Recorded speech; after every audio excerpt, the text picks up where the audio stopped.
जरा सोचिए, एक ऐसी मैदान जहाँ धूप का तीखा तेवर जमीन को तपा रहा हो और रेगिस्तान की रेत से उठी आंधी हवा को धुंधला रही हो। ऐसे मैदान के बीच एक ऐसा सिपाही जो पूरी दुनिया के दौरे हुकूमत को हिला के रख देता हो। दोस्तों, जिनका नाम सुनकर बड़े बड़े एम्पायर्स कांप जाते थे, वो कोई और नहीं बल्कि हजरत खालिद बिन वलीद रज़ियल्लाहु ताला अन्हु है। मक्का के इस शेर को आज हम सैफुल्लाह यानी अल्लाह की तलवार के नाम से जानते हैं, मगर ये तलवार हमेशा से इस्लाम के लिए नहीं थी। दोस्तों, पहले ये तलवार इस्लाम के खिलाफ थी। दोस्तों, बचपन से खालिद घोड़े की सवारी, तीर कमान और तलवारबाजी में माहिर थे। अरब के सब कबीले उनकी बहादुरी को अच्छी तरह जानते थे। जब जंगे ओहद हुई तो नबी करीम सल्लल्लाहु ताला अलैहि वसल्लम की फौज जीत के बहुत करीब थी।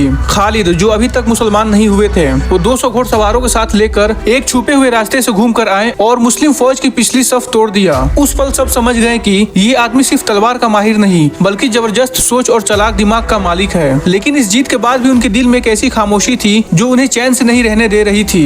हुदैबिया का सुलह उन्होंने अपनी आंखों से देखा। वो दिन रात यही सोचते थे कि कैसे हर रुकावट के बावजूद भी इस्लाम फैलता जा रहा है। ये दिन कोई मामूली दिन नहीं हो सकती। दोस्तों, यही बेचैनी उन्हें मदीना खींच लाई। 629 ईस्वी का वो दिन जब हजरत खालिद बिन वलीद मदीना पहुंचे। नबी करीम सल्लल्लाहु ताला अलैहि वसल्लम उन्हें देखकर मुस्कुराए और उन्होंने कहा, खालिद, तुम देर आए हो लेकिन अल्लाह की मर्जी से आए हो। तुम वो तलवार हो जो सिर्फ अल्लाह की राह में उठाई गई है। ये एक अल्फाज और पूरा किरदार पलट गया। मक्का का शेर अब अल्लाह का तलवार बन चुका था। दोस्तों, इस्लाम कबूल करते ही उनका सबसे पहला इम्तिहान आया, जंगे गज़वाए मुता। दोस्तों, इस जंग में सामने रोमन के 2 लाख सिपाही थे और मुसलमान सिर्फ 3000 ही थे।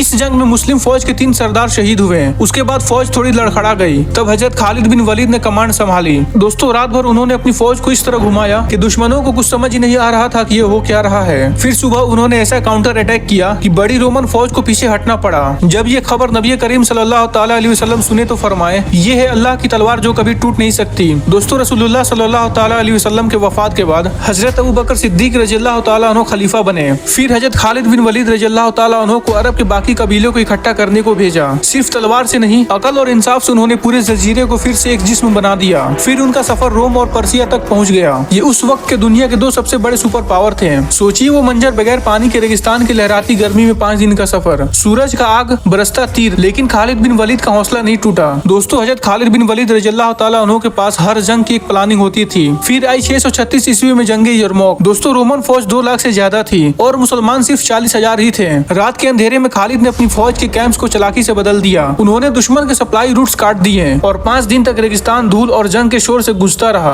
आखिरकार रोमन लश्कर टूट गया और मुल्क शाम मुसलमानों के कब्जे में आ गया। और दोस्तों, फिर वो मंजर आया जिसने उनके दिल को सबसे ज्यादा दर्द से भर दिया। हजरत उमर रज़ियल्लाहु ताला उन्होंने फौज की सरदारी किसी और को दे दी। हजरत खालिद बिन वलीद रज़ियल्लाहु ताला उन्होंने सिर्फ इतना बोले, मैं अल्लाह की तलवार हूँ, सरदार रहूं या सिपाही, लड़ूंगा सिर्फ अल्लाह के लिए। ना गुस्सा थी ना कोई शिकायत। 642 ईस्वी सीरिया का वो दौर था। हजरत खालिद बिन वलीद का जिस्म जख्मों से भरा हुआ था। हर एक रंज और जंग की निशानी उन पर साफ नजर आ रही थी। फिर भी मौत उनके बिस्तर तक पहुंची। उनका दिल अब भी शहादत का तमन्ना कर रहा था। हजरत खालिद बिन वलीद ने कहा, मैंने हर मैदान जंग में मौत को पुकारा। कोई अंग ऐसा नहीं जहाँ तलवार न लगी हो। फिर भी आज बिस्तर पर मैं आखिरी सांसें ले रहा हूँ। काश मुझे मैदान जंग में शहादत मिलती।